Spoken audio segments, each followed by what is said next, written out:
Hello students, how are you? I hope you all are fine.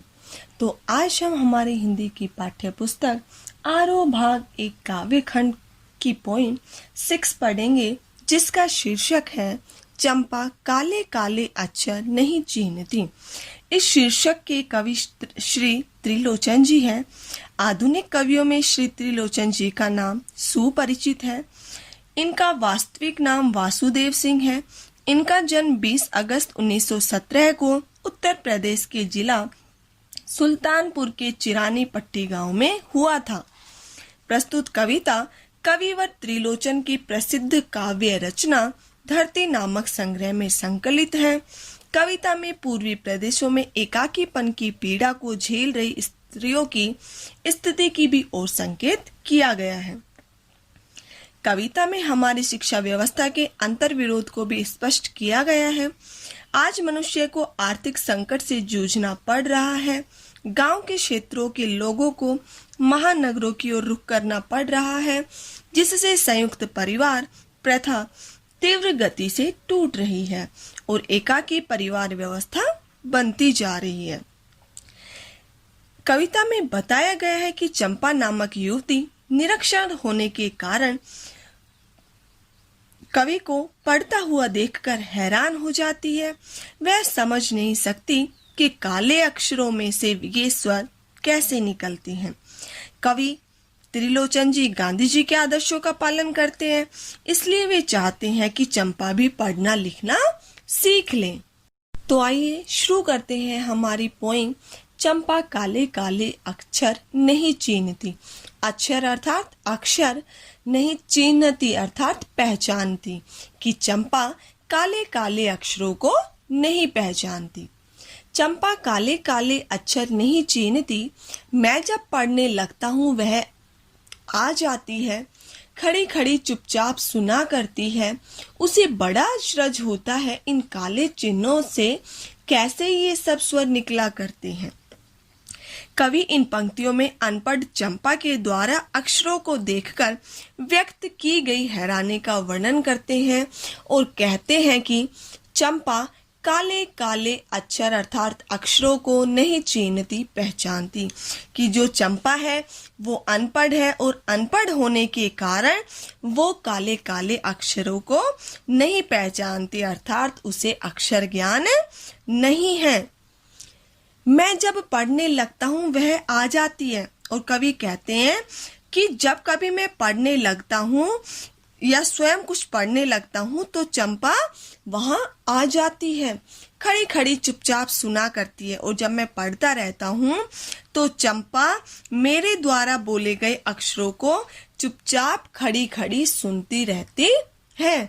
उसे बड़ा अचरज होता है और उन शब्दों को सुनकर, अचरज अर्थात हैरानी, और उन शब्दों को सुनकर उसे बहुत ज्यादा हैरानी होती है। इन काले चिन्हों से कैसे ये सब स्वर निकला करते हैं।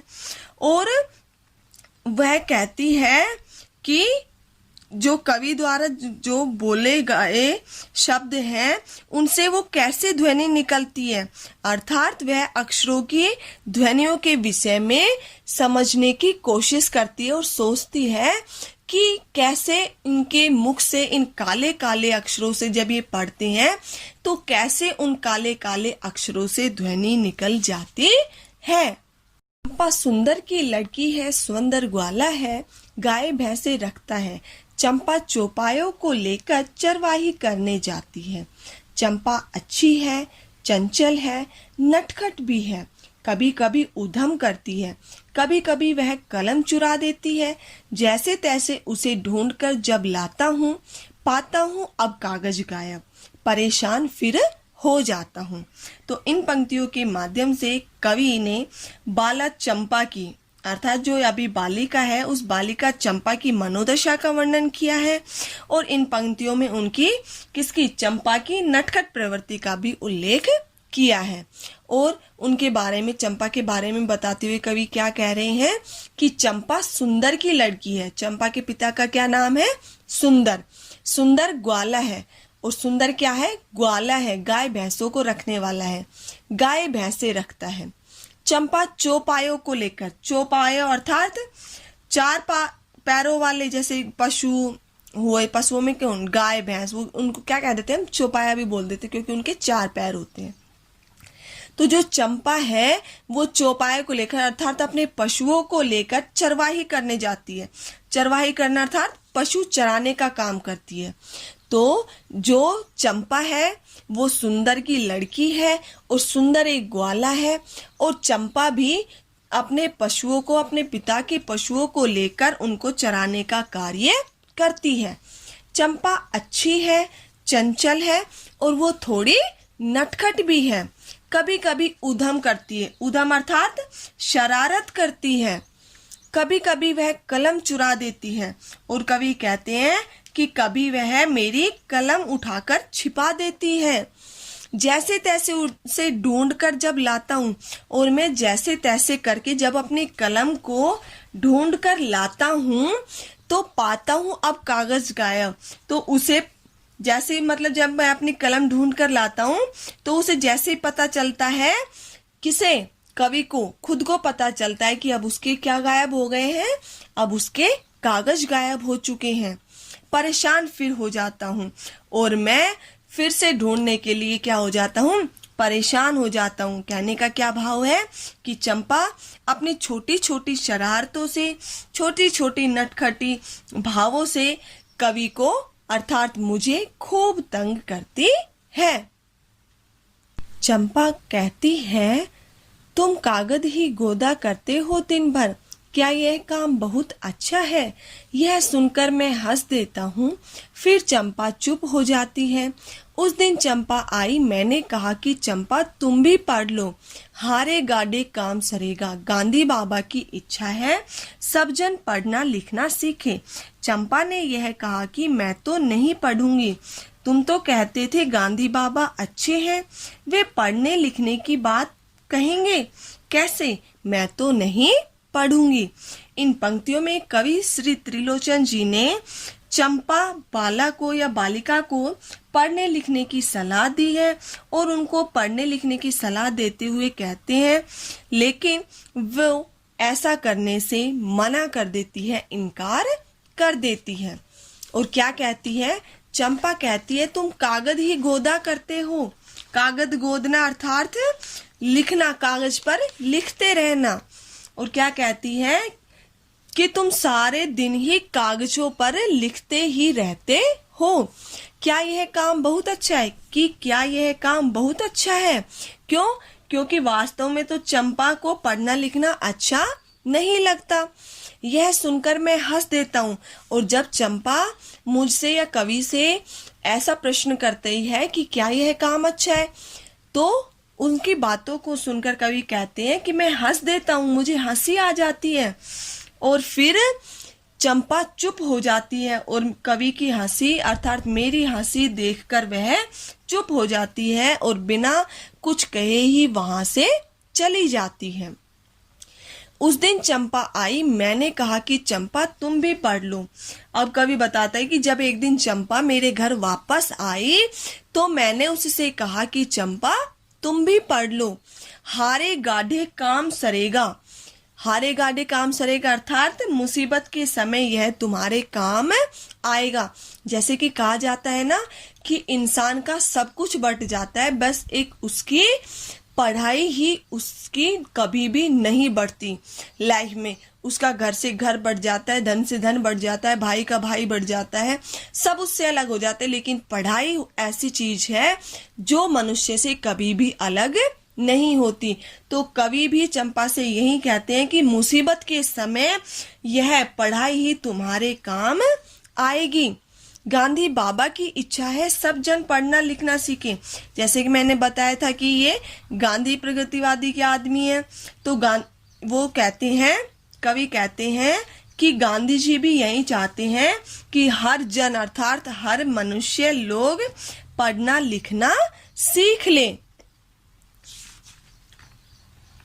चंपा ने यह कहा कि मैं तो नहीं पढ़ूंगी। और जब कवि उनको कहते हैं कि गांधी बाबा भी यही चाहते हैं कि संसार के सभी लोग पढ़े, तो चंपा ने क्या कहा? इसका प्रत्युत्तर देते हुए कहा कि मैं तो कभी भी नहीं पढ़ूंगी। क्यों? क्योंकि तुम तो कहते थे गांधी बाबा अच्छे हैं।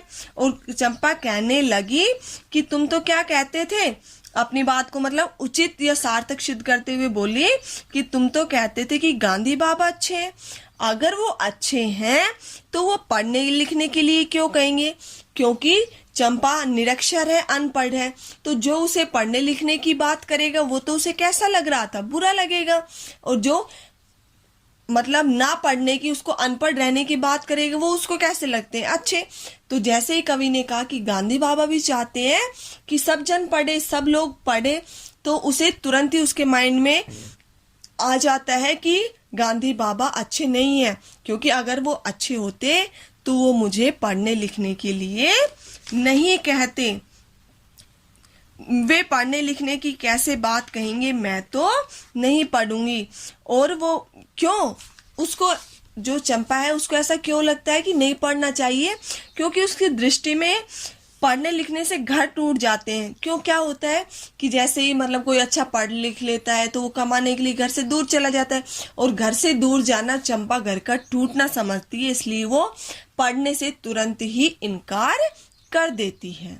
मैंने कहा कि चंपा पढ़ लेना अच्छा है, ब्याह तुम्हारा होगा, तुम गोने जाओगी, कुछ दिन बालम संग साथ रह चला जाएगा जब कलकत्ता, बड़ी दूर है वह कलकत्ता, कैसे उसे संदेशा दोगी, कैसे उसके पत्र पढ़ोगी, चंपा पढ़ लेना अच्छा है।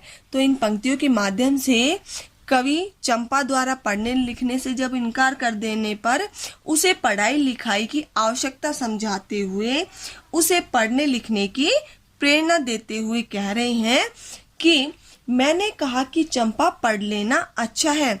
कवि चंपा को समझाते हुए कहते हैं कि चंपा जीवन में पढ़ लेना सबसे अच्छा है, ब्याह तुम्हारा होगा, तुम गोने जाओगी, कि जब तुम्हारा विवाह हो जाएगा, जब तुम्हारी शादी हो जाएगी और फिर तुम ससुराल चली जाओगी, गोने अर्थात फिर से ससुराल चली जाओगी, तो कुछ दिन बालम संग साथ रह चला जाएगा जब कलकत्ता, कि कुछ दिन तुम्हारा पति तुम्हारे साथ रहकर जब कमाने के लिए कलकत्ता चला जाएगा, तो बड़ी दूर है वह कलकत्ता, तो वह कलकत्ता बड़ी ही दूर है, कैसे उसे संदेशा दोगी, तो जब वो कलकत्ता इतनी दूर है तो तुम कैसे अपना संदेश उसके पास पहुंचाओगी, कैसे उसके पत्र पढ़ोगी, और जब वो तुम्हें वापस पत्र लिखेगा तो तुम तो अनपढ़ हो, तो अनपढ़ होने की वजह से फिर तुम उसके पत्र कैसे पढ़ोगी, चंपा पढ़ लेना अच्छा है।